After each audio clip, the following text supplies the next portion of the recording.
Today we are doing an outlet and plastering. As of right now, we have an older Garvin cover on here. The tools I'm going to be using today are going to be a screwdriver, strippers, tape, some wire nuts, very basic tools. One of the first things I would say to do, I have my safety glasses on, is if you have a little voltage tester, they're $25 or so, they're worth having. Turn them on, and we got our little lines there. What I would do is you put it right to, and you can hear it beeping, 3, 4, up on there. That means our power's on. So come over to our panel here. I've already looked. Looks like that's our breaker. I'm going to double check power, make sure that it's off. The 2 is just picking up an induced voltage, but that is clearly off. So what I'm going to do now is I'm also going to be showing you, this is the way that most houses are wired. They're wired in what's called series, where it is one coming into here and then the other one over there. The problem with the way they do that is if this outlet ever broke, everything else in the line, like all these here, would all be dead if that one broke, and that's very hard to find.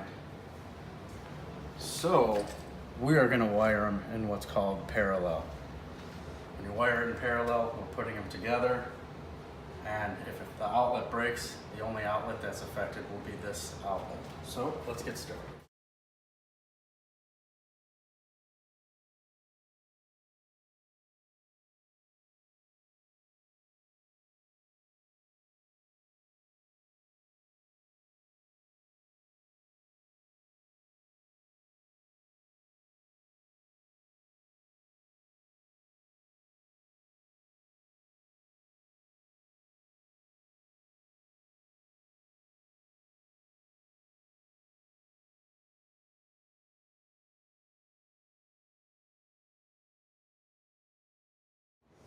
All right, what I've noticed is when I took the neutrals apart here, they must be tied together somewhere in my circuit. I tested them even though the breaker is off, and it's still hot, meaning this neutral is getting picked up from somewhere else.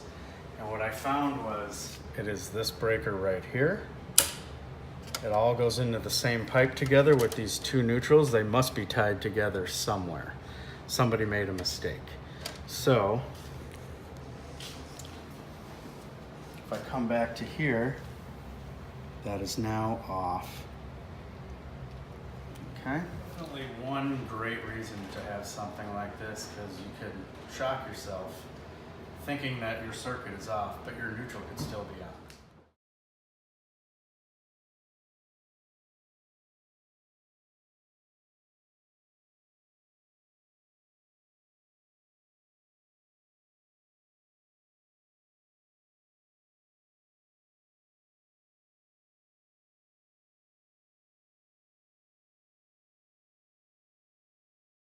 All right, and when you're tying your wires together in parallel the way we are doing, you want to take all 3, in this case 3, put them all at the same length. You're going to grab them, and you, without a doubt, want to twist them together nice and tight. If you don't twist them together, they can fall out of their wire nut, and then you will have a problem. So that's how I would do that one. I'm going to do the same thing with the black one. Same thing with these.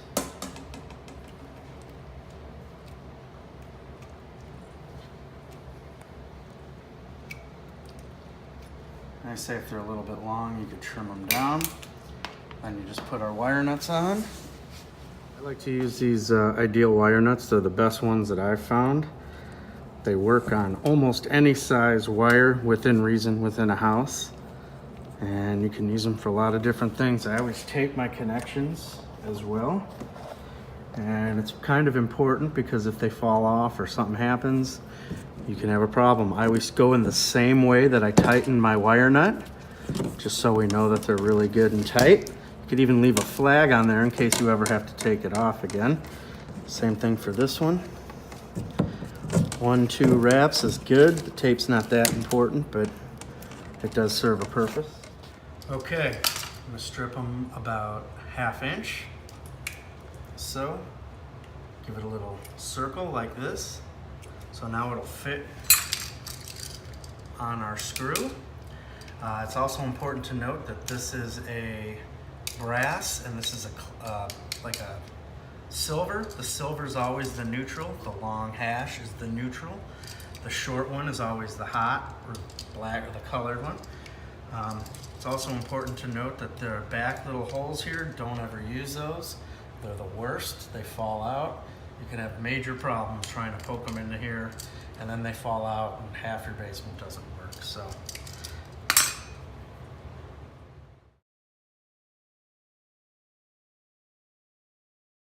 We're also going to ground it at the back of the box. We have a screw back there that we can reach.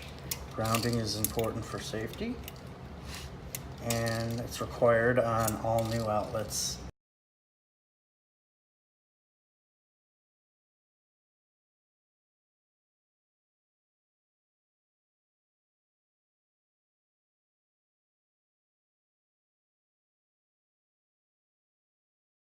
And we're done. Cool. All right, and then we also just want to run one quick little bead of tape around here. That also helps to kind of hold everything on. I flag this one as well. And then you're done. We have your outlet. All right, you're gonna push all the wires in, put your plaster ring on. This one happens to be 1/2 inch long. Tighten her down. Now there's going to be drywall on top of this that meets this. We are putting this on just for the sake of putting it on, but it'll have to come off again most likely when they do the drywall.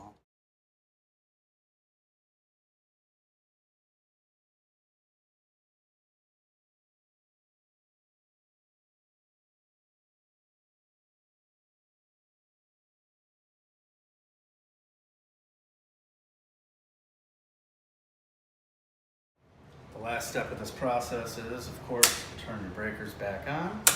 And if you like this video, please like, share, and subscribe.